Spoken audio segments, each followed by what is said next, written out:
ବଢ଼ିଲା ମନରେଗା ମଜୁରୀ।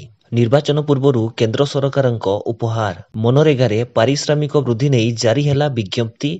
3ରୁ 10% ବଢ଼ାଇଲେ ସରକାର। ଏପ୍ରିଲ 1ରୁ ଲାଗୁ ହେବ ବର୍ଦ୍ଧିତ ମଜୁରୀ। ଗତକାଲି ବିଜେପିରେ ମିଶିଛନ୍ତି କଟକ ସାଂସଦ ଭର୍ତ୍ତୃହରି ମହତାବ, ଅଭିନେତା ତଥା ପୂର୍ବତନ ସାଂସଦ ସିଦ୍ଧାନ୍ତ ମହାପାତ୍ର ଏବଂ ସାହିତ୍ୟିକ, ସମାଜସେବୀ ତଥା ପଦ୍ମଶ୍ରୀ ଦମୟନ୍ତୀ ବେଶ୍ରା। ବିଜେପିରେ ସାମିଲ ହେବା ପରେ ବିଜେପି ରାଷ୍ଟ୍ରୀୟ ଅଧ୍ୟକ୍ଷ ଜେପି ନଡ୍ଡାଙ୍କୁ ଭେଟିଛନ୍ତି ଭର୍ତ୍ତୃହରି, ସିଦ୍ଧାନ୍ତ ଓ ଦମୟନ୍ତୀ। ଭର୍ତ୍ତୃହରି ଯିଏକି କିଛିଦିନ ପୂର୍ବରୁ ବିଜେଡି ଦଳ ଛାଡ଼ିଥିଲେ, ବର୍ତ୍ତମାନ ସେ ବିଜେପି ଦଳର ସଦସ୍ୟ ହୋଇଛନ୍ତି। ବନ୍ଧୁକ ଦେଖାଇ ଲୁଟ୍। ଆନନ୍ଦପୁର ଜାତୀୟ ରାଜପଥରେ ସ୍କୁଟିରେ ଯାଉଥିବା ଦମ୍ପତିକୁ ପ୍ରଥମେ ଧକ୍କା ଦେଲେ ଓ ପରେ ପରେ ବନ୍ଧୁକ ଦେଖାଇ ସୁନାହାର, ମଙ୍ଗଳସୂତ୍ର ଓ କାନଫୁଲ ଲୁଟିନେଲେ। ଜଳୁଛି ଓଡ଼ିଶା। ଦେଖନ୍ତୁ ତାପମାତ୍ରା ସମ୍ପର୍କିତ କ'ଣ ସୂଚନା ରହିଛି। ଗତ 24 ଘଣ୍ଟାରେ ରାଜ୍ୟରେ ଅନେକ ସ୍ଥାନରେ ତାପମାତ୍ରା ବୃଦ୍ଧି ପାଇଛି। ପାଖାପାଖି 5 ସହରରେ ତାପମାତ୍ରା 40 ଡିଗ୍ରୀ ସେଲସିୟସ୍ କିମ୍ବା ଅଧିକ ରେକର୍ଡ କରାଯାଇଛି। ଖାସ କରିକି ଆମର ଯଦି ଦେଖିବା ବୌଦ୍ଧ, ଟିଟିଲାଗଡ଼, ବଲାଙ୍ଗୀର, ଭବାନୀପାଟଣା, ନୟାଗଡ଼ ଏଇ ଯୋଉ 4ଟି ସହର ରହିଛି ସେଥିରେ 40 ଡିଗ୍ରୀ ତାପମାତ୍ରା ଚଳିତ ବର୍ଷ ପ୍ରଥମ ଥର ପାଇଁ ଛୁଇଁଛି। ତା ସହିତ ପାଖାପାଖି 10ଟି ସହରରେ ଯଦି ଦେଖିବା 39 ଡିଗ୍ରୀ କିମ୍ବା ତାଠାରୁ ଅଧିକ ତାପମାତ୍ରା ରେକର୍ଡ କରାଯାଇଛି। ଆଗାମୀ 4ରୁ 5 ଦିନ ପର୍ଯ୍ୟନ୍ତ ଏହି ପ୍ରକାର ତାପମାତ୍ରା ରହିବ, ଅର୍ଥାତ୍ ସାମାନ୍ୟ ବୃଦ୍ଧି ହେବାର ସମ୍ଭାବନା ରହିଛି। କାରଣ ଆଗାମୀ 2 ଦିନରେ ଆମେ ପୂର୍ବାନୁମାନ ଜାରି କରିଛୁ କି 2 ଡିଗ୍ରୀ ପର୍ଯ୍ୟନ୍ତ ତାପମାତ୍ରା କିଛି କିଛି ସ୍ଥାନରେ ବୃଦ୍ଧି ହେବାର ସମ୍ଭାବନା ରହିଛି ଏବଂ ଏପ୍ରିଲ ପ୍ରଥମ ସପ୍ତାହ ବେଳକୁ ତାପମାତ୍ରା ଅନେକ ସ୍ଥାନରେ 40 ଡିଗ୍ରୀ ଅତିକ୍ରମ କରିବାର ସମ୍ଭାବନା ମଧ୍ୟ ରହୁଛି।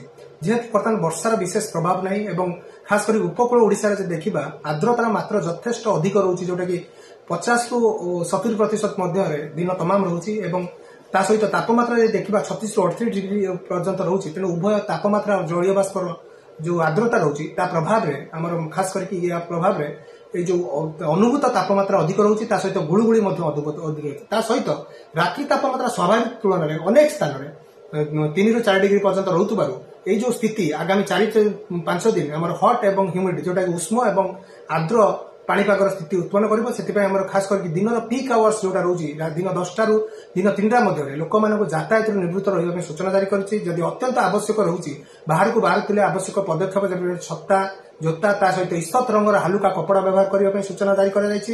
ଏବଂ ତା ସହିତ ଆମର ଯଦି ଦେଖିବା ଯୋଉ ବୟସ୍କ ବ୍ୟକ୍ତି, ଛୋଟ ପିଲା ଏବଂ ଆମର ଯୋଉ ରହୁଛି ମହିଳାମାନଙ୍କୁ এই যে খরারু সিধাসলখ ভাবে দূরে রহিবার ପାଇଁ ମଧ୍ୟ ସୂଚନା ଜାରି କରାଯାଇଛି ଏବଂ ପର୍ଯ୍ୟାପ୍ତ ପରିମାଣରେ ପାନୀୟ ଗ୍ରହଣ କରିବା ସହିତ ଆମର ଯୋଉ ରହୁଛି ଚାଷୀ ଭାଇ ମାନେ ସେମାନଙ୍କର ଯୋଉ ପନିପରିବା ଏବଂ ଯୋଉ ବିଭିନ୍ନ ଖାଦ୍ୟଶସ୍ୟ ରହୁଛି ସେଥିରେ ଜଳସେଚନ ପାଇଁ ମଧ୍ୟ ସୂଚନା ଜାରି କରାଯାଇଛି।